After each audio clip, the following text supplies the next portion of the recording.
Hello and welcome back to Brace for Impact, the podcast where we champion modern philanthropy in a changing world. I'm Mary Rosegunn, founder and CEO of The Four, the UK's only venture philanthropy fund dedicated to small charities. Today, I am delighted to welcome not one but two pioneers in the UK's footballing community, Paul Barber and Jack Reynolds. These two men couldn't be better examples of people who have found a new way to solve one of our country's greatest challenges. How do we make sure our children and young people are able to succeed? Well, back in 2014, Jack founded a charity called Football Beyond Borders with Jasper Kane. Since they started, Jack and his team have helped thousands of young people through the power of football and mentorship. They started in Kennington Park in London, but 10 years later, they're working over 120 projects across the country. They have over 2,000 youngsters in their programmes at the moment who are now 6.5 times more likely to pass their GCSEs. In 2024, Jack was named by Versus as one of the most influential people shaping football culture, and he has worked with some of the biggest names in football. Now to Paul Barber. Paul has had a sparkling career in football. He's held senior roles in the Football Association, at Tottenham Hotspur, the Vancouver Whitecaps, and most recently as CEO of Brighton and Hove Albion. Under Paul's stewardship, Brighton has seen a meteoric rise on the pitch. This is, to be honest, much to the disappointment of one of my team members who is a big Crystal Palace fan. But it's what Paul's been doing off the pitch that has caught the attention of many. Paul received his OBE for services to football and community development in 2023, and he currently sits on the board of Women in Football. He's here today, however, because he is the newly appointed chair of Jack's charity Football Beyond Borders. Paul, a huge congratulations on the new role. And what I wanted to start is asking both of you some questions about what has driven you and what motivates you to do what you're doing. So starting, if I may, with Jack, what was the reason why you set up Football Beyond Borders in the first place? Where did the inspiration come from?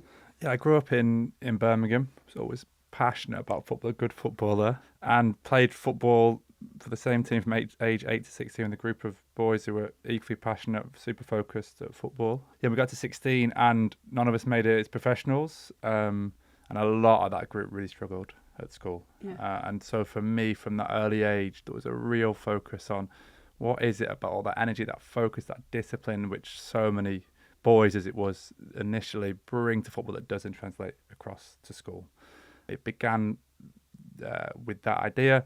We then, a few years later, had a friend who was a teacher, and he said, look, I've got a group of boys who are in year 7, they love football, but they're going to get kicked out of school. Is there anything you can do? And we went in there as football coaches, first of all, with an idea that we could take that passion that these young people had for football and translate it across the school. Maybe we could make a big difference to their educational outcomes.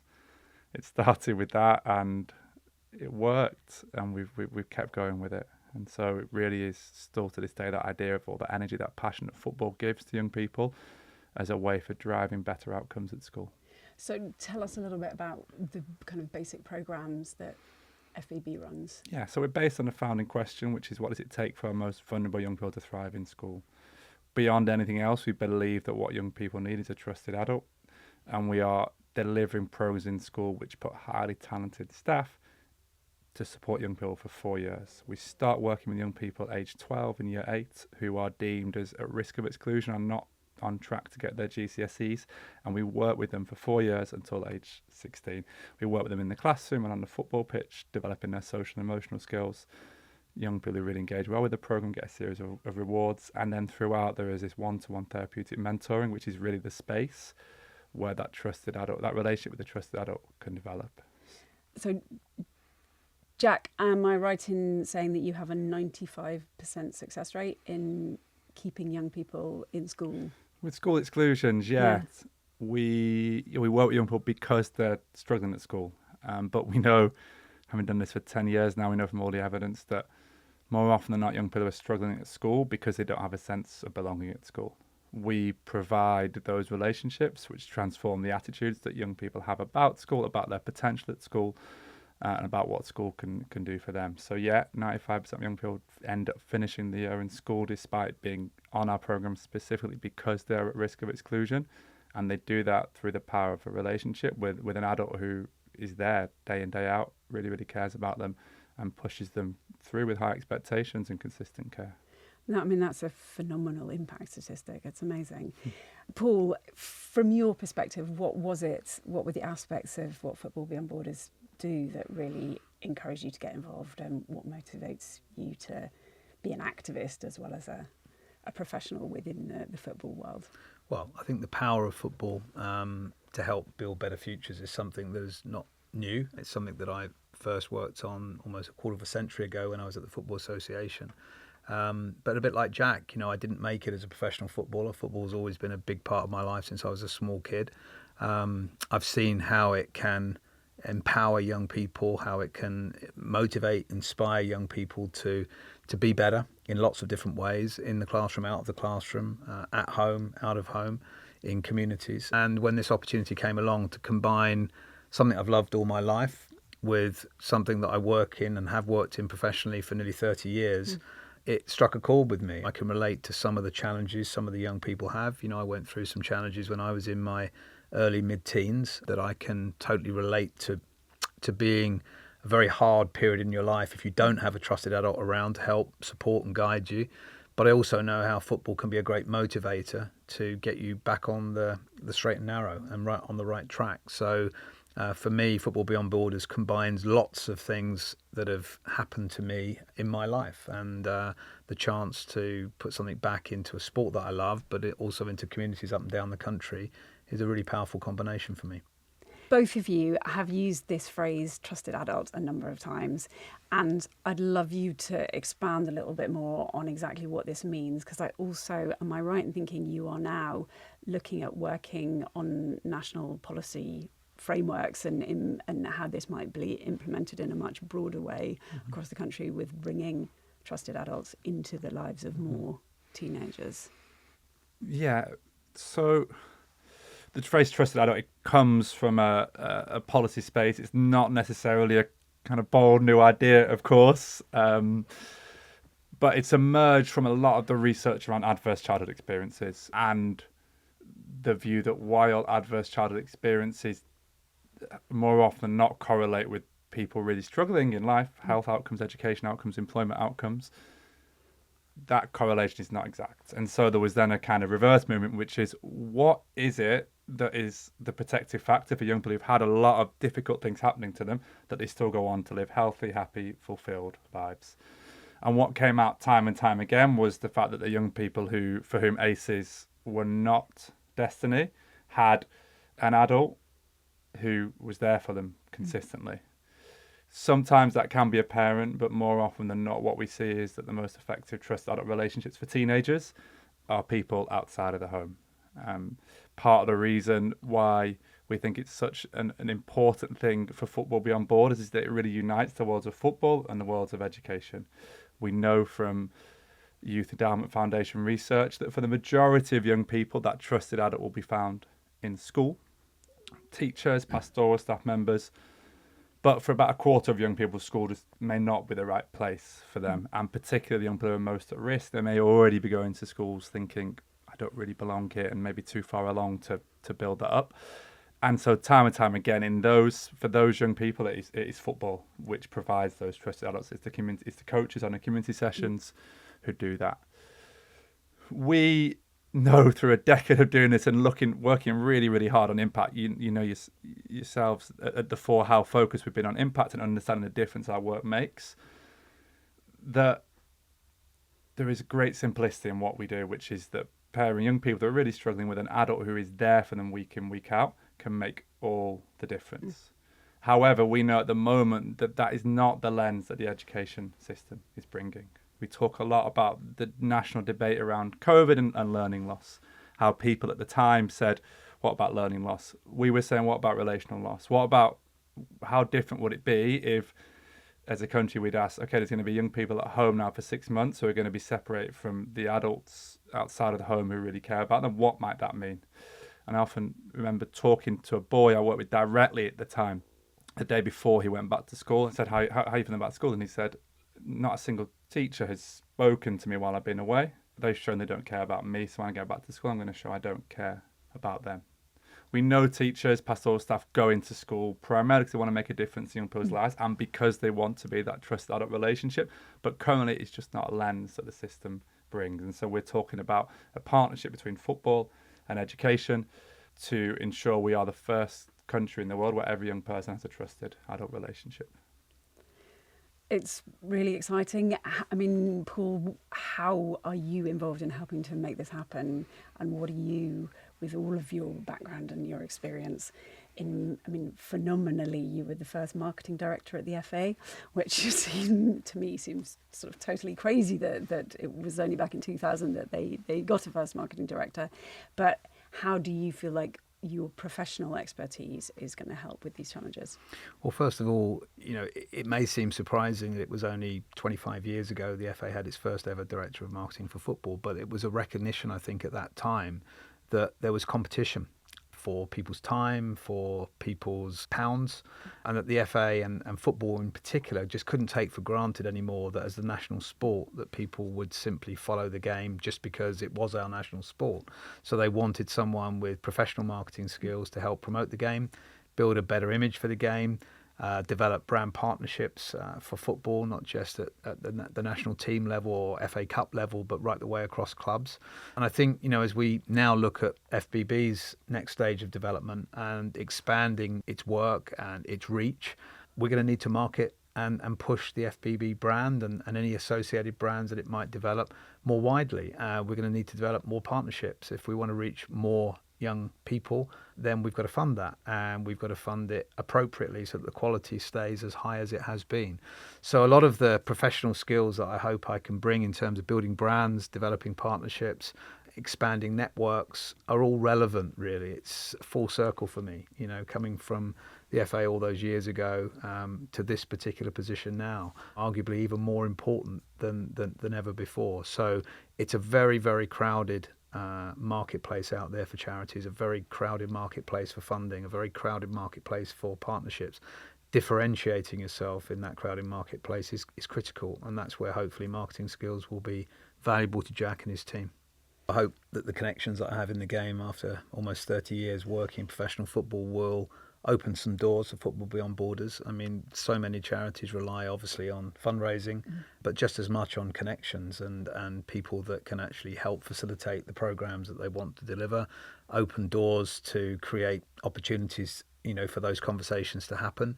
I hope that my passion for football will help. I hope that my connection with young people, both as a parent myself, but also as someone in my childhood that went through some of these difficult experiences that Jack's alluded to, but also benefited from a trusted adult at that time. I didn't recognise the person that helped me through a difficult period as being what we now call a trusted adult, but that's exactly what they were. And they were outside the family unit.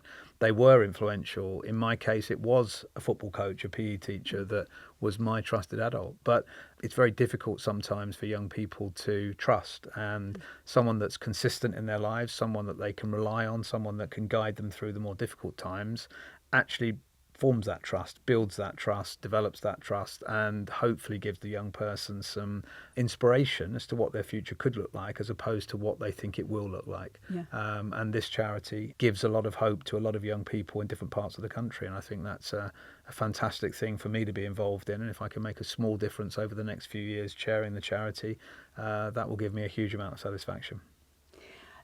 Football Beyond Borders has already come a hugely long way. I mean, when we first met you back in 2016, you were tiny. You're now 10 times the size that you were. You have now some pretty phenomenal, world-renowned patrons. Marcus Rashford and Rodri, I can't even say their names, they're so famous, are two of them. But beyond the sort of star power of that, what do you feel is the real impact that being able to have connections with such incredibly well-renowned role models and players who are so exciting, what does that have in terms of benefit to the charity as a whole, but also the impact on the young people and the children that you're working with?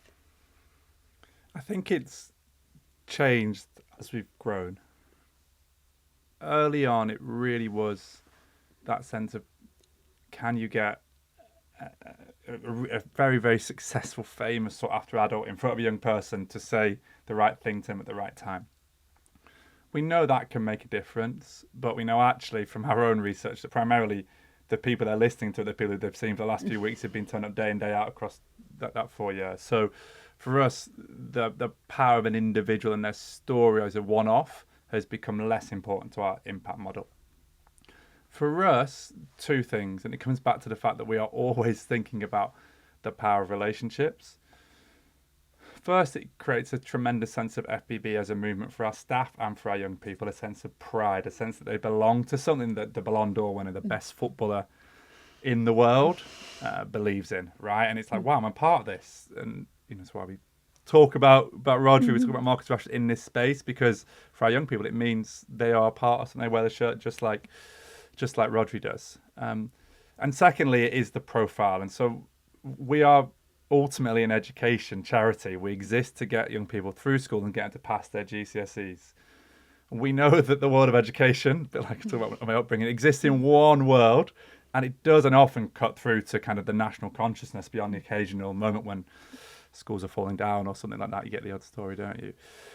And we know through football there is a way to raise the profile of the game, to raise the profile of what we're doing. So when we're talking about trusted adults and the relationships they have, we know Marcus is sharing his personal story that will get far, far more column inches, far, far more coverage than it will do if a teacher is talking about it or a young person.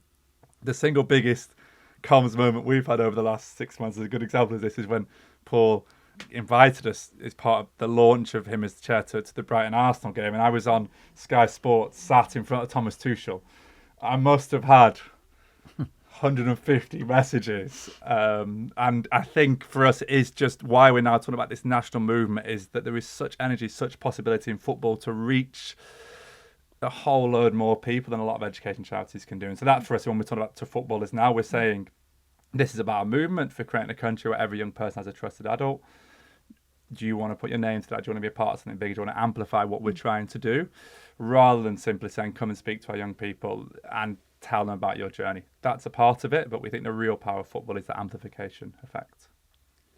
Do you have any particular stories of individuals, obviously don't give their real names, but of individuals where you have seen, can you just, to help people really understand the difference it makes, the massive change in some young person's life that he has made to have a trusted adult? Yeah, I can.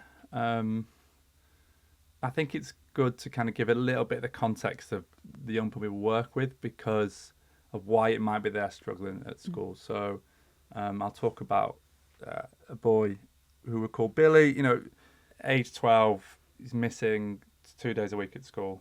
Older siblings have already been excluded. Social services are involved. Family are taking bets on how long it'll be till he's excluded. That sense of just school is impossible for them. Seeing that young person day in, day out, it became clear very quickly that they were A, really bright, and B, really wanted to succeed at school. But they got off to the wrong start, partly because of sibling experiences at that school, partly because of the way the school had perceived them. So it's a boy who I'm going to teacher training early on. They said, this boy is, we call him the Marmite of the year. You either love him or you hate him. And after the start, he's had, let's face it, most of us are more close to the hate side. So what we do with a boy like that is work with him day in, day out. So he has someone who can speak to, welcome him at the school. So he knows there is someone there that makes it worth coming in. Get him in school, first of all, day in, day out. Secondly, with this boy, his peer relationships were really poor. Most of the things he was in trouble for were arguments with peers. So how do we then use the power of the FEB role models to say, look, you're part of the same team. You falling out is not helping anyone. So that was the second stage. Third stage, how do we get parents involved? So I remember having a load of reintegration meetings with the parent in the school. Mom was banned from the school. So how are you going to get mom on the side of the school? And that's why football, the tracksuit, not being a teacher, not being a school helps. That's your fourth stage.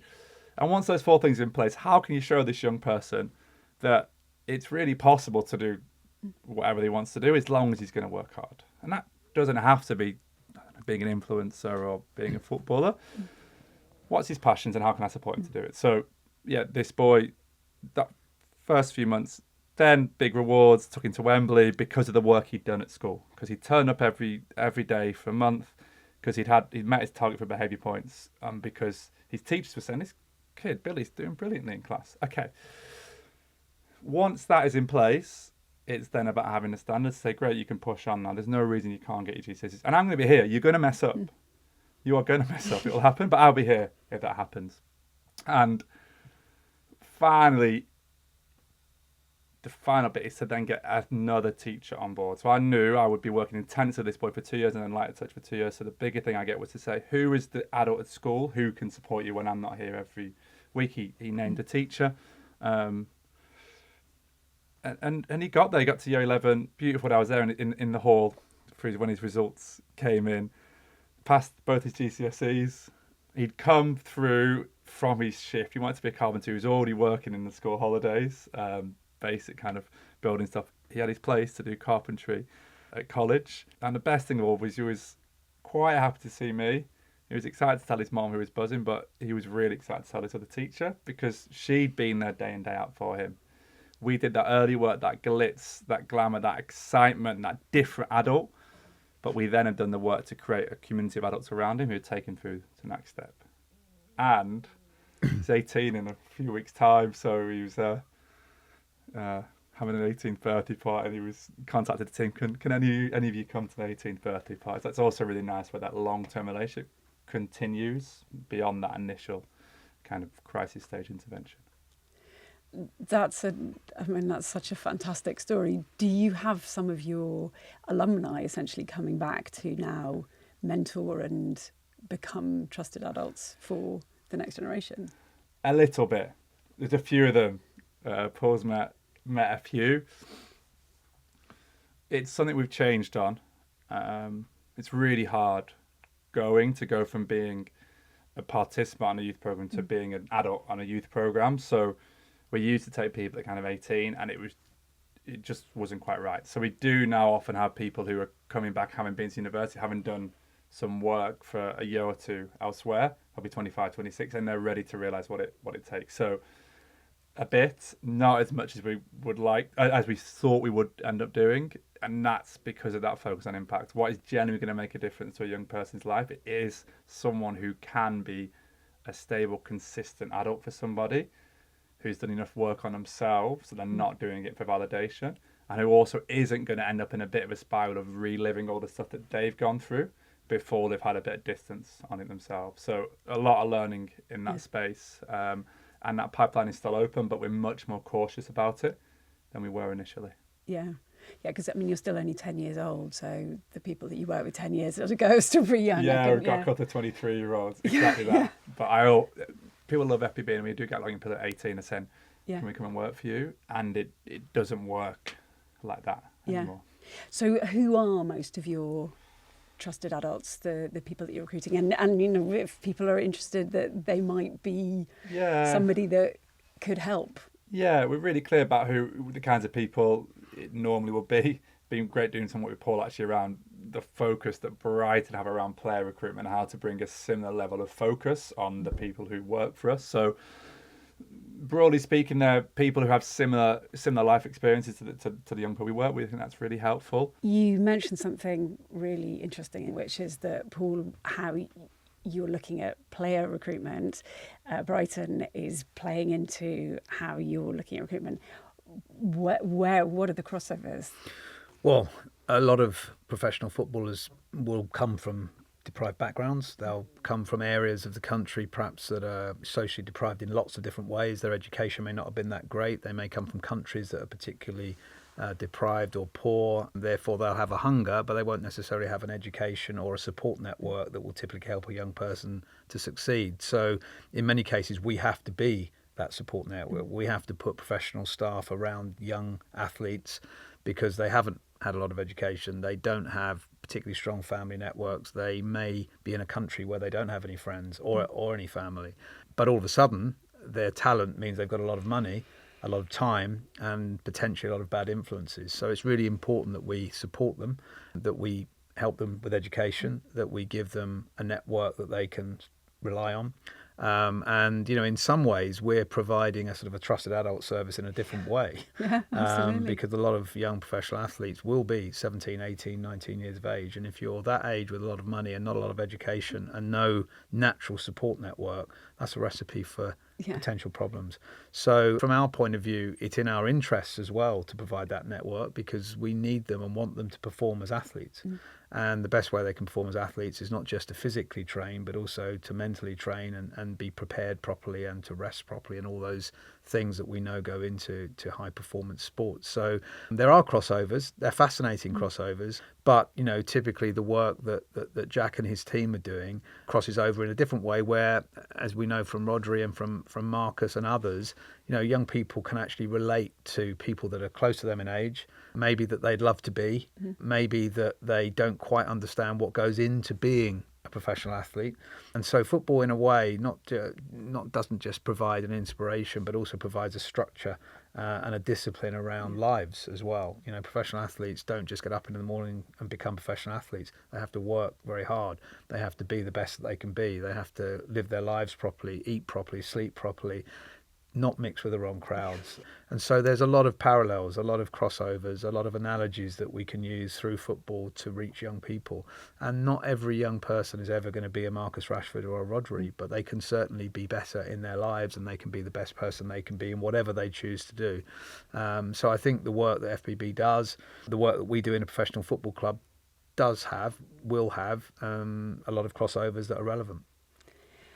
In terms of looking at philanthropy and philanthropists with the work that you have done both at the FA, at Tottenham and now at Brighton, you must have come across a lot of people who are really interested in sharing the resources that they have accumulated, whether it be people on the boards of the different clubs that you've been in or supporters or players. Do you think that the game is doing enough to support and encourage philanthropic activity and getting people involved? And what are the kind of fashions that are going on in this area, and what more can be done?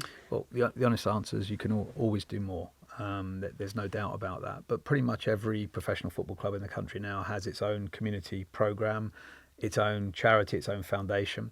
Those foundations, those charities work at lots of different levels within the community, typically with young people, typically in education environments, typically using football to sort of reach and inspire those young people. Very often it's taking a burden off of overloaded teachers because they just don't have the time or the resource to, for example, provide football classes or PE classes or after school classes or before school classes. So we try and plug those gaps, different sort of space to the kind of space that FBB works in. And wherever we can, we try and make those programs as inclusive as possible, because one of the other challenges is, disabled kids can't access football typically easily within schools because the school's not set up for that. We can provide the specialist resource that enables that to happen. And because we're typically well funded at Premier League level, we do have the financial resources to be able to make some of these programs happen for free for those kids. So I think football does its best. It works as hard as it can. Every club up and down the country does something, which is good. Individual players will do things. Directors of football clubs will do things. Fans will do things. So the game, I think, has a very, very good social conscience. It has a very, very good way, because of the nature of the business we're in, the sport that we're in, of reaching people and inspiring people. But yeah, there's always more you can do, and every day that we look at things that are presented to us, we have to make judgments on, is that more important to resource than that? And I would say in a typical week, probably most Premier League football clubs, most professional football clubs would get anything up to 10, 20, 30, 40, even 50 different proposals from local community schemes that need help and need support. Unfortunately, we can't support all of them. We have to choose between them sometimes, and that's difficult. Yes, absolutely.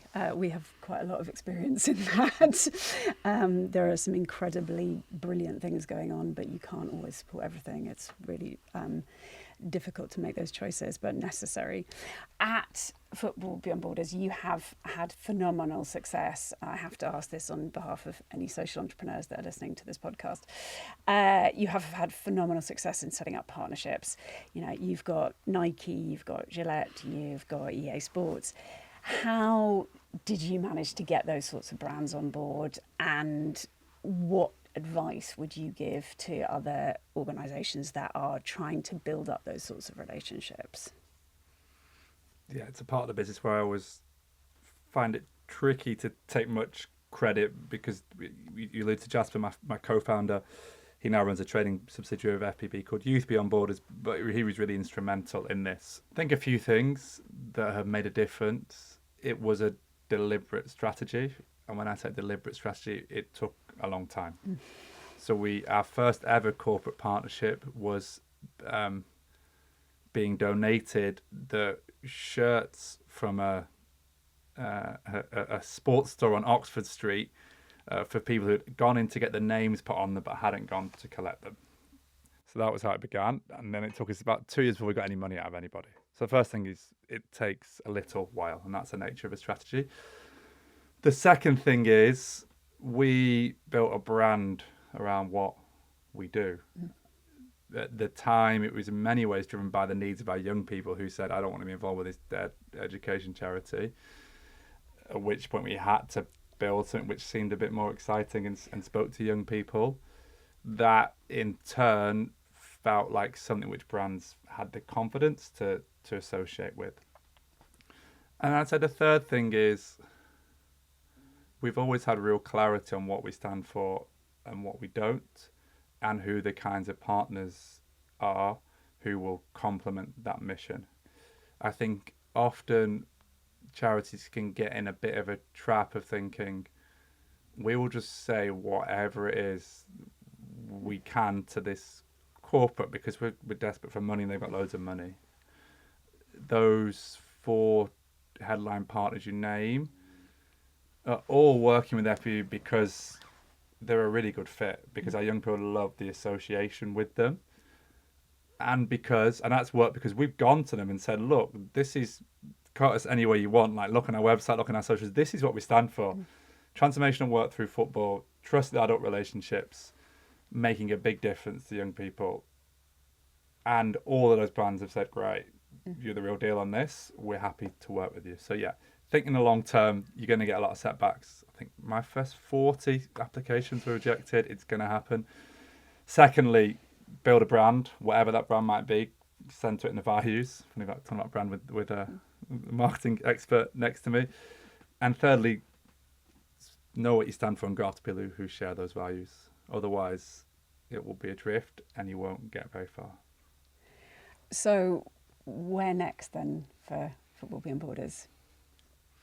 Well, certainly as chair, I'd like to think that we can reach more young people. We've got 3 regions of the country at the moment that we focus on: London, the West Midlands and the northwest of the country. As we've just talked about, there's always more young people that need help than we can ever provide that help for. But our aspiration to reach, provide every young person with a trusted adult relationship is a very, very big ask, but a vision that we have to keep focused on. And the more young people we can help with the same level of quality as we currently provide to the 3,000 young people that are being helped each year at the moment, then that's what drives us forward. And that's what we hope will continue to inspire partners like we've just talked about, continue to inspire the practitioners that are out there in the field doing the great work, keep founders like Jack focus on their mission and their life's work, which is important because charities like this don't exist without the full-time staff. It's great that I can come in as chair on a part-time basis and help steer and guide, but the real work gets done by the practitioners in the field, by people like Jack and his team. And it's a never-ending task because there's always another young person. There's always another young person that needs help. There's always another young person that needs that help on a very consistent basis. So there's always going to be plenty for us to do. And the future, I think, looks great because we've got good people, we've got good partners, we've got a very clear vision.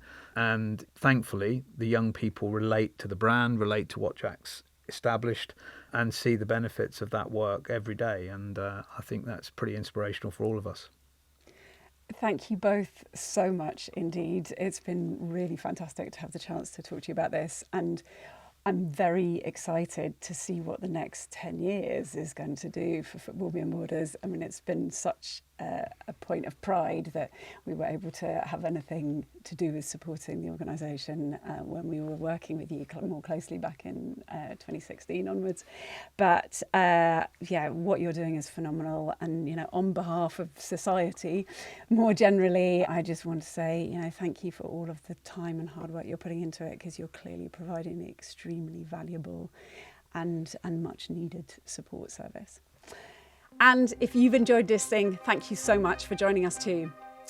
If you'd like to hear more about philanthropy and social impact, please do follow us, share and subscribe to the Brace for Impact podcast.